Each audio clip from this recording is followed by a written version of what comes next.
கிறிஸ்துவுக்குள் அன்பான தேவனுடைய பிள்ளைகளே, ஆண்டவராய் இயேசுவின் நாமத்தில் உங்களை அன்போடு கூட வாழ்த்துகிறேன். நன்மையும் கிருபை நாள்தோறும் இந்த நிகழ்ச்சியிலே உங்களை சந்திப்பதிலே நான் மிகவும் மகிழ்ச்சி அடைகிறேன். இந்த நிகழ்ச்சி உங்களுக்கு ஆசீர்வாதமாக இருக்கும் என்றால் நீங்கள் மற்றவர்களுக்கு இதை குறித்து அறிமுகப்படுத்துங்கள். நம்முடைய சேனலை நீங்கள் முதலாக பார்ப்பீர்கள் என்றால் சேனலை சப்ஸ்கிரைப் செய்து கொள்ளுங்கள். கர்த்தர் உங்களோடு கூட இருப்பாராக. இயேசுவின் கரங்களை பற்றி கொண்டே, இயேசுவின் கரங்களை பற்றி கொண்டே, எதற்கும் பயமில்லையே,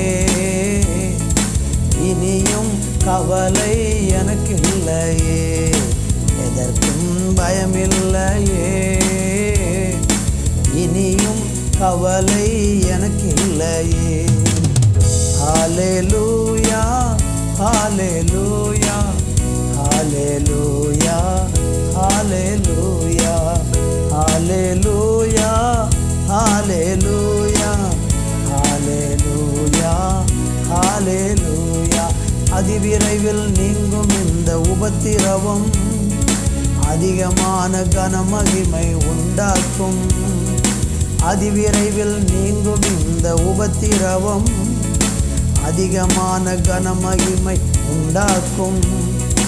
காண்கின்ற எல்லாமே அனித்தியம், காண்கின்ற எல்லாமே அனித்தியம், காணாதவைகளோ நித்தியம், காணாதவைகளோ நித்தியம்.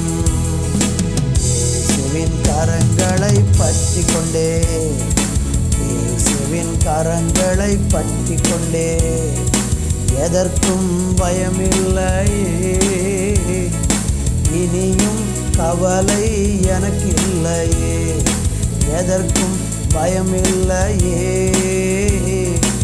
இனியும் கவலை எனக்கு இல்லையே. ஹல்லேலூயா, ஹல்லேலூயா, ஹல்லேலூயா, ஹல்லேலூயா. சொல்லுவோமா? ஹல்லேலூயா, ஹல்லேலூயா, ஹல்லேலூயா, ஹல்லேலூயா.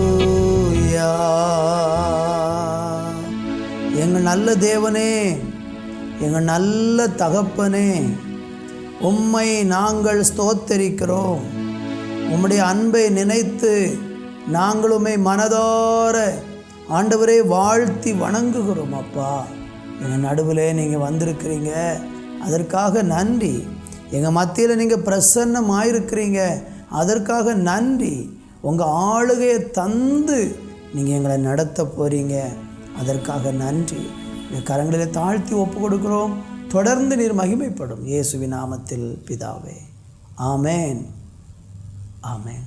அன்பு தேவ பிள்ளைகளே, இந்த நாளில் தியானிப்பதற்கு சங்கீதம் 63 அதனுடைய 8வது வசனம்.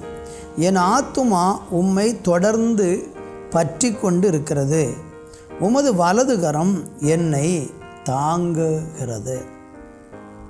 அன்பு தேவ பிள்ளைகளே, வாசித்த இந்த வசனத்தை நம்ம தியானித்து பார்த்தீங்கன்னா, ஒரு மனுஷன் தேவனோடு கூட எவ்வளவாக பற்றுதலாக இருக்கிறான் அப்படிங்கிறத இந்த வசனம் நமக்கு காண்பிக்கிறது. என் ஆத்துமா உம்மை தொடர்ந்து பற்றி கொண்டிருக்கிறது. அப்படின்னா என்ன அர்த்தம்?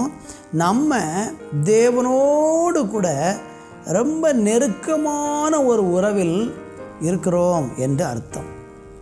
அப்படி யாரெல்லாம் அப்படி தேவனோடு கூட ரொம்ப நெருக்கமாக அவரை நன்றாக பற்றி கொண்டு இருக்கிறாங்களோ அவங்கள ஆண்டவர் தம்முடைய வலது கரத்தினால தாங்குவார் என்று பைபிள் சொல்லுகிறார். இந்த உலகத்தில் நிறைய மனுஷர்கள்ட்ட நீங்கள் நெருங்கி போகும் பொழுது பாருங்கள், பல பிரச்சனைகள். கொஞ்சம் தூரமாக இருந்து அப்பப்போ பார்க்கும் பொழுது லேசாக பேசிக்கொண்டு ரொம்ப நெருக்கமெல்லாம் காட்டாமல் இருக்கிற சமயங்களில் அவங்க நமக்கு ரொம்ப நல்லவங்களாக தெரிவாங்க. நம்மளையும் அவங்க ரொம்ப நல்லவங்க மாதிரி நினச்சி நம்மகிட்ட நல்லா நடந்து கொள்வாங்க. ஆனால் சில மனிதர்களோடு நம்ம ரொம்ப நெருங்கி போகும்போது, பற்றி போகும்போது அவங்கள நமக்கு பிடிக்காமல் ஆகிவிடுகிறது. உங்கள் வாழ்க்கையில் பாருங்கள், இப்படி எத்தனை பேரை நீங்கள் ரொம்ப நெருக்கமாக போனதுனால நீங்கள் அவங்கள இழந்திருக்கிறீங்க. ஆண்டவரே சொல்கிறாரு, உன்னுடைய அயலானுடைய வீட்டுக்கு நீ அடிக்கடி போகாத, அவன் உன்னை கனவீனம் பண்ணுவான் அப்படின்னு சொல்லப்பட்டிருக்கிறது. அடிக்கடி நம்முடைய அயலானுடைய வீட்டுக்கு அடிக்கடி ஒரு ஆள்கிட்ட ரொம்ப பேசி அவங்க கூட ரொம்ப நெருக்கம் காண்பிக்கிறவங்க எல்லாருமே கொஞ்ச நாள் கழித்து என்ன நடக்கும் என்றால் அவர்களோட உறவு துண்டித்து விடுகிறது. இதற்கு என்ன காரணம்? அப்போ நீங்கள் சொல்வீங்க, இதுக்கு தான் நான் யாரிடத்துலையுமே நெருங்கி போவதில்லை, நான் எப்போவுமே தனித்து வாழணும்னு விரும்புகிறேன். ஆண்டவர் அப்படி விரும்பலை. நம்ம எல்லாரோடும் ரொம்ப மிங்கிளாக ரொம்ப நெருக்கமாக வாழணும்னு விரும்புகிறார்.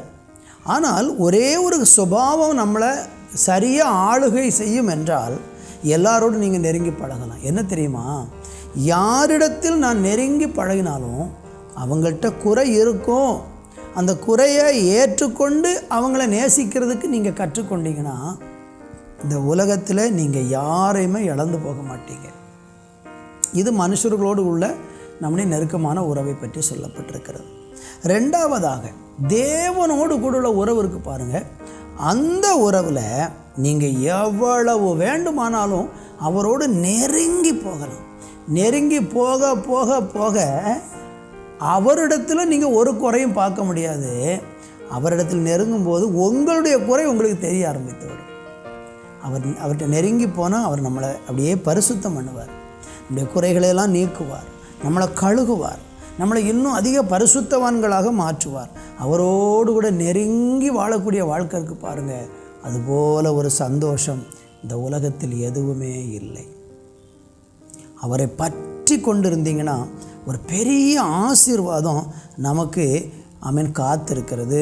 கர்த்தருக்கு மகிமை உண்டாவதாக. அதனால் இந்த நாட்களில் நம்ம ஆண்டவரை அதிகமாக பற்றி கொண்டு வாழுகிற மனுஷன் நிச்சயமாக ஆசீர்வதிக்கப்படுவான். உங்களுக்கு ஆண்டவருக்குள்ள உறவு எப்படி இருக்கிறது?